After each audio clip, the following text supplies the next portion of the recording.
असं म्हणतात मुंबई कधी थांबत नाही आणि मुंबईकरांसाठी शो मस्ट गो ऑन हा नेहमीच असतो। आता आहे मी सीएसटी रेल्वे स्थानकावरती आणि समोर लागलेले इंडिकेटर्स आहेत याच्यावरती अक्षरशः काही नाहीये, कारण की पावसामुळे अतिवृष्टीमुळे मध्य रेल्वेची सेवा ही गेल्या 6 ते 7 तासांपासून ठप्प आहे। मात्र प्लॅटफॉर्मवरती लोकल येऊन उभ्या राहिलेले आहेत आणि लोकांना असं वाटतंय का कधीतरी पुढच्या 10 मिनिटांनी 15 मिनिटांनी अर्ध्या तासांनी 1 तासांनी रेल्वे सुरू होईल आणि आपल्याला त्या ट्रेन मध्ये बसायला मिळेल। रेल्वे कुठली असेल कुठे जाणारी असेल ही कोणाला माहिती नाही, मात्र प्रत्येकाला घरी जायची घाई झालेली आहे, कसं तरी त्यांना घरी पोहोचायचं आहे। आपल्या सोबत काही प्रवासी आहेत, आपण त्यांच्याशी बोलण्याचा प्रयत्न करूया।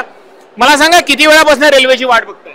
मी दुपारी 12:30 वाजल्यापासून वाट पाहत आहे सीएसटी स्टेशनवर। हो, फर्स्ट क्लासच्या डब्यात बसलोय आणि आता माझ्याकडे लेटेस्ट अपडेट व्हिडिओ आली आहे 5:30 वाजताची। सायन कुर्लाच्या मधला ब्रिज आहे वॉकिंग, त्यावरनं माझ्या मित्रांनी व्हिडिओ पाठवली।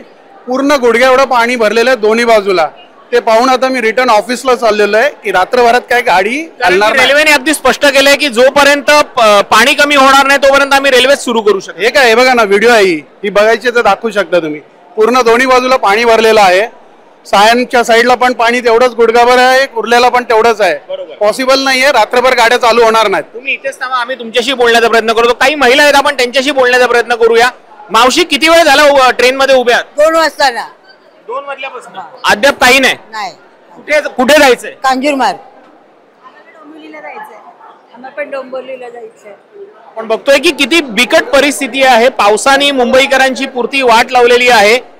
काही जण आपल्या सोबत आहेत। मला सांगा तुम्ही कधीपासून उभे आहात आणि तुम्हाला कुठे जायचं? सर आम्ही आसनगावला जायचंय, आम्ही 12 वाजल्यापासून येतो। ट्रेन तर काही लवकर चालू होण्याची शक्यता दिसत नाहीये। आपण काही यांच्याशी बोलण्याचा प्रयत्न करूया। आजी, तुम्ही सांगा किती वेळ झाला तुम्ही वाट बघताय? सकाळी 11:30 पासून उभे आहेत आम्ही इकडे ट्रेन मध्ये बसलेलो आहे। बिलकुल गाडी नाहीये, आम्हाला कल्याणला जायचंय। पण गाडी नाहीये, कुठे जाणार, कधी कुठली गाडी लागेल हे माहित नाही, तरी तुम्ही गाडीत बसून राहिला। करणार गाडीच्या अपेक्षावर गाडीत बसून राहिलो, कधी गाडी जाणार? कुठे जाणार? काय म्हणताय ताई?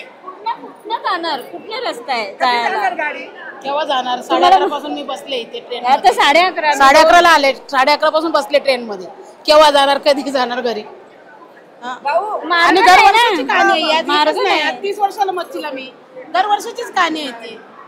पण तरी पण रेल्वे सर देखिए सर, मेरे को कल बदलापुर में मैं रहता हूँ, मेरी नौकरी का सवाल है।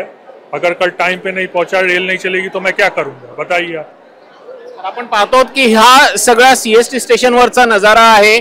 नेहमी या स्टेशनवरती याच वेळेला संध्याकाळी एक गाडी येत असते, दुसरी गाडी जात असते आणि गर्दी इतकी असते की त्यावेळेला ट्रेनला प्लॅटफॉर्म मध्ये एंट्री करण्यासाठी बराच वेळ वेटिंग पिरियड असतो आणि त्यामुळे ट्रेन लेट होत असतात। मात्र आता जो पाऊस पडतोय, दुपारी 12 वाजता मध्य रेल्वे बंद झालेली आहे, संध्याकाळचे 7-8 वाजत आलेले आहेत, तरीही अद्याप रेल्वे सेवा सुरळीत होण्याचं कोणतंही नाव नाहीये।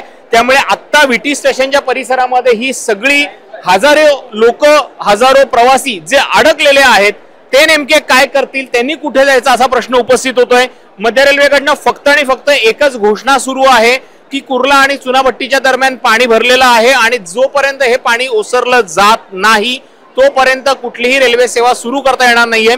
थोड्याच वेळापूर्वी आपण मध्य रेल्वेचे मुख्य जनसंपर्क अधिकारी डॉक्टर स्वप्नील नीला यांच्याशी सुद्धा बोललो होतो। त्यांनी सुद्धा हेच सांगितलेलं आहे की मिठी नदीची पातळी डेंजर झोनच्या वरती आहे आणि जोपर्यंत ही पाण्याची पातळी खाली जात नाही तोपर्यंत त्यांच्याही हातात काही नाहीये, कारण की रेल्वेची एक लेवल ठरलेली असते, कोणत्या लेवलच्या वरती कुठल्या लेवल पर्यंत ट्रॅक वरती जर पाणी असेल तर ते पाणी चालवू शकतात, ट्रेन चालवू शकतात। एक्सप्रेस लेवलसाठी ही पाण्याची पातळी वेगळी असते, लोकल ट्रेनसाठी ही पाण्याची पातळी वेगळी असते। मात्र अद्यापही दोन्हींसाठीची पाण्याची पातळी ही डेंजर झोन मध्येच आहे। त्यामुळे अद्यापपर्यंत मध्य रेल्वेच्या प्रवाशांना कोणताही दिलासा हा मिळताना दिसत नाहीये। त्यामुळे दुर्दैवाने शेवटी एवढंच म्हणावं लागेल, रोज मरे त्याला कोण रडे। सीएसटीहून कॅमेरा पर्सन महेश सह तुषार शेटे, महाराष्ट्र टाइम्स ऑनलाईन, मुंबई।